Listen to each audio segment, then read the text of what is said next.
हम वर्णमाला बुक से पादप जगत के पार्ट को कवर कर रहे हैं। इससे पहले हमने 2-3 पार्ट्स को कवर किया है।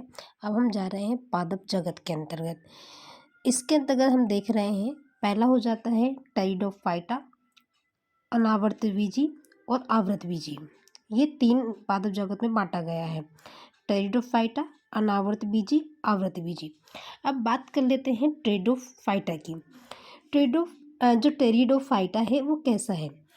टेरिडोफाइटा बीज रहित संवहनी पादप है, यानी कि इसमें क्या होता है, बीज नहीं होते हैं, बीज रहित होते हैं, इसलिए इनमें पुष्प एवं बीज का निर्माण नहीं होता। आपको याद रखना, जो टेरिडोफाइटा होते हैं उनमें बीज तो होते नहीं हैं, इसलिए इनमें पुष्प यानी कि फूल भी नहीं बनेंगे और बीज का निर्माण भी नहीं होगा।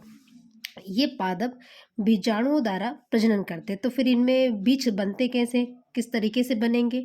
तो ये पादप जो होते हैं बीजाणु द्वारा प्रजनन करते हैं।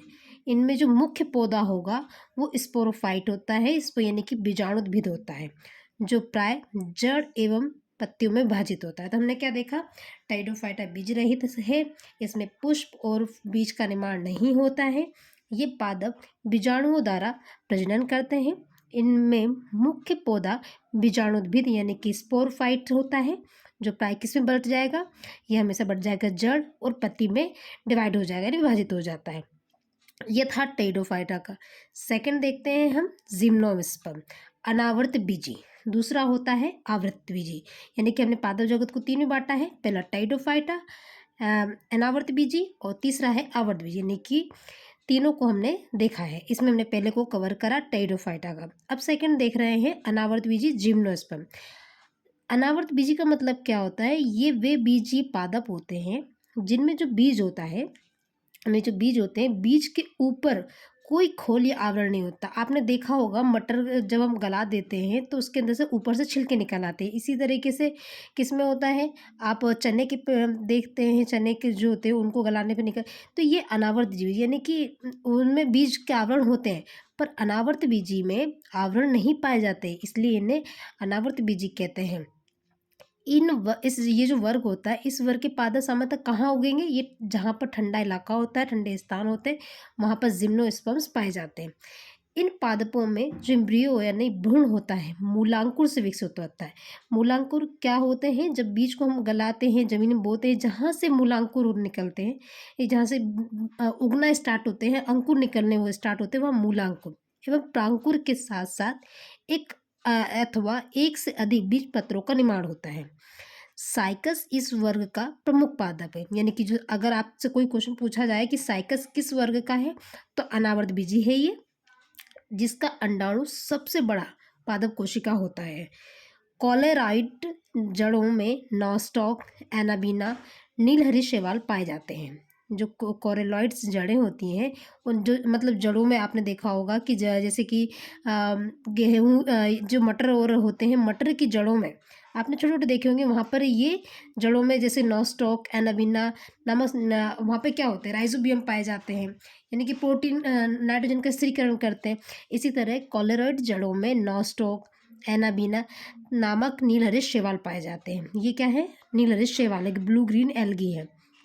साइकस के तनों में, जो साइकस है, इसमें बोले ना अनावर्त बीजी में क्या पाया जाता है, साइकस। तो जो साइकस के तनों में है, तनों में मड यानी कि स्टार्च निकलता है, इसी से साबूदाना का निर्माण होता है, यानी सैगो का निर्माण होता है। अगर कोई ये भी पूछा जाता है कि साबूदाने का निर्माण किस पौधे से होता है, तो साइकस से होता है। साइकस से कैसे होता है? उसमें से स्टार्च निकलता है, इसकी वजह से साबूदाने का निर्माण होता है। ये इसकी जो पत्तियां होती हैं, इसे रस्सी बना सकते हैं, हम झाड़ू बना सकते हैं। तीसरा है कि अंडमान निकोबार जो द्वीप होती हैं की जनजातियां साइकस के बीजों को भोजन के रूप में प्रयोग करती हैं, यानी कि साइकस को जीवित जीवास कहते हैं। जीवित जीवास में अगर जिंको वाइलेबा भी आते हैं ना, तो अभी हमने क्या पढ़ा, जिम्नोस्पर्म पढ़ा। जिम्नोस्पर्म में क्या पढ़ा हमने, अनावर्त बीजी के इसका नाम है। ये कैसे होते हैं? ये बीजी पादप हैं, इनके बीच के ऊपर कोई खोल नहीं पाया जाता, आवरण नहीं पाया जाता। इस वर्ग के पौधे कहाँ पाए जाएंगे? आपको ठंडे इलाके में पाए जाते हैं। ये भ्रूण कहाँ से होता है? मूलांकुर और प्रांकुर के साथ साथ एक से अधिक बीज पत्रों का निर्माण होता है। इस वर्ग का पौधा का नाम क्या है? साइकस है, जिसका अंडाणु सबसे क्या होता है, सबसे बड़ी पादप कोशिका है। जो कॉलेरॉइड जड़ें होती हैं उसमें नॉस्टॉक, एनाबीना, नीलहरित शैवाल पाए जाते हैं। साइकस के तने जो स्टेम होती है, स्टार्च निकलता है, उसी स्टार्च से साबूदाने का निर्माण होता है। इसकी पत्तियां से क्या बनती हैं? रस्सी और झाड़ू बनते हैं। अंडमान द्वीप की जातियां, जो अंडमान निकोबार द्वीप पर जो जातियां पाई जाती हैं, वो क्या करती है? साइकस के बीजों को भोजन के रूप में अपना ग्रहण करती हैं। साइकस को क्या बोलते हैं? लिविंग फोसिल कहते हैं, यानी कि जीवित जीवाश्म कहते हैं। एग्जाम्पल भी पूछ सकते हैं, जिंगोबाइलोबा जीवित जीवाश्म ही होता है।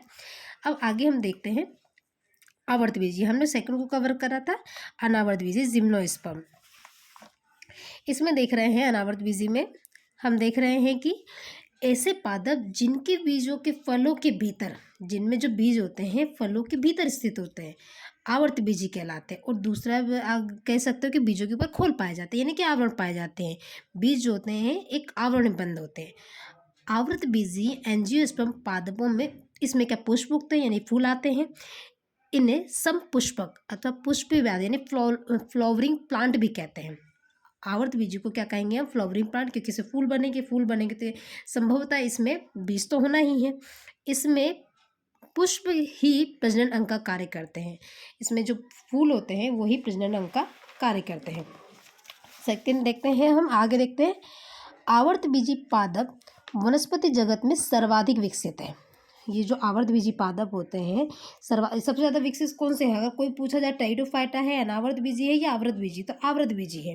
क्यों? जो कि जड़, तना, पत्ती, फल, फूल आदि सभी पादपों की संरचना में क्या होते हैं? युक्त होते हैं।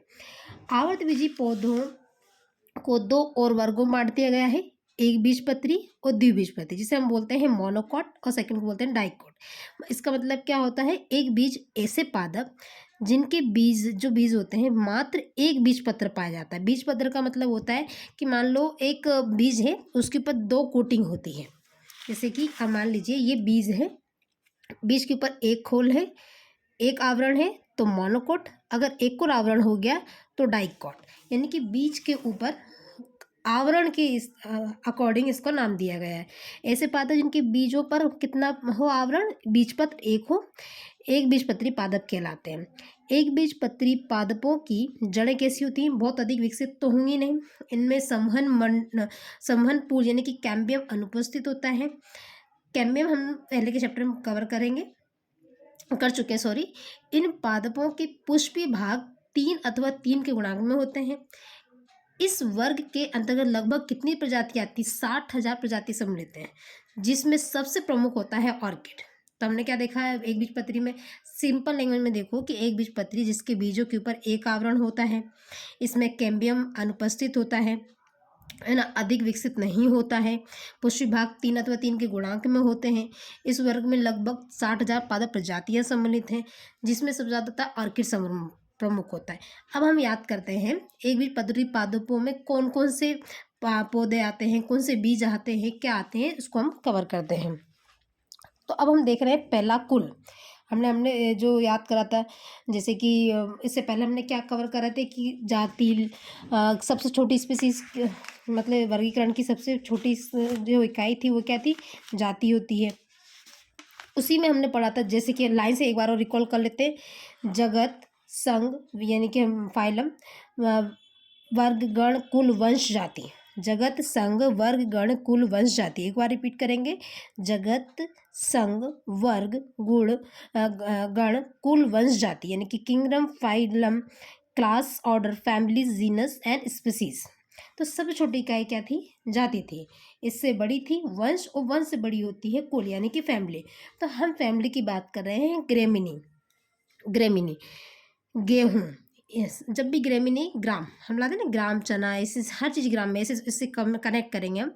गेहूँ, मक्का, धान, गन्ना, ज्वार, बाजरा, बांस, जौ, जई। तो कौन कौन से हैं? गन्ना है, मक्का, गेहूँ, मक्का, धान, गन्ना, ज्वार, बाजरा, जौ, बांस, जई आदि, ये सारे क्या है? ग्रेमिनी कुल में आते हैं।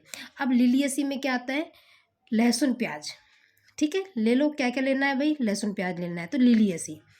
पालमी में आप हाथ की हथेली से पाम से याद करें, नारियल लेते हैं पाम में, है ना, और ताड़, सुपारी, कत्था, खजूर। इमेजिन करें, नारियल, ताड़, सुपारी, कत्था, खजूर आदि।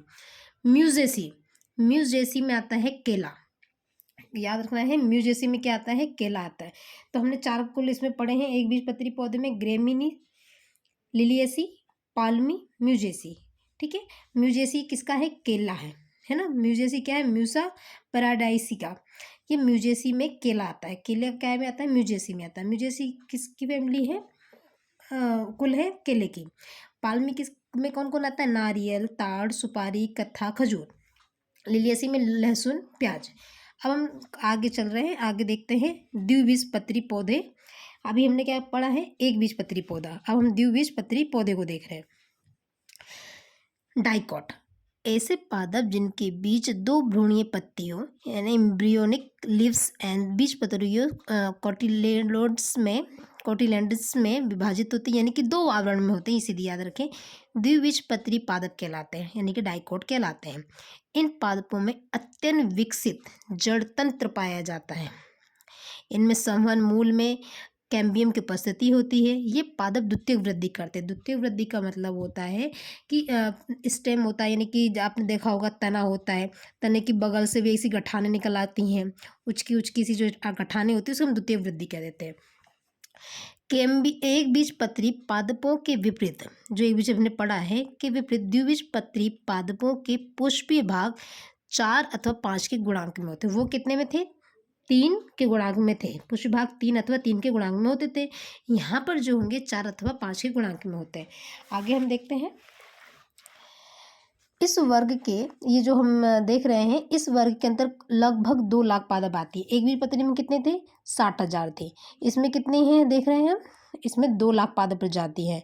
अब कौन कौन से आते हैं द्विबीजपत्री में, गुलाब, मटर, बीन्स, दालें, मूंगफली, ओक आदि द्विबीजपत्री। यानी कि आप जब इनको गलाएंगे, इनको छीलेंगे तो आपको 2 इनकी परत निकलेंगी, है ना। द्विबीजपत्री पादपों के ये उदाहरण होते हैं। कौन से याद रखना है, गुलाब, मटर, बीन्स, दालें, मूंगफली, ओक आदि। अब क्या क्या यूजेस होते हैं इनके, इकोनॉमिक इम्पोर्टेंस क्या है इन एंजियोस्पर्म्स के, यानी कि आवर्तबीजियों के। वे पादप भोजन, रेशे, मसाले, सब्जी के रूप में प्रयोग किए जाते हैं।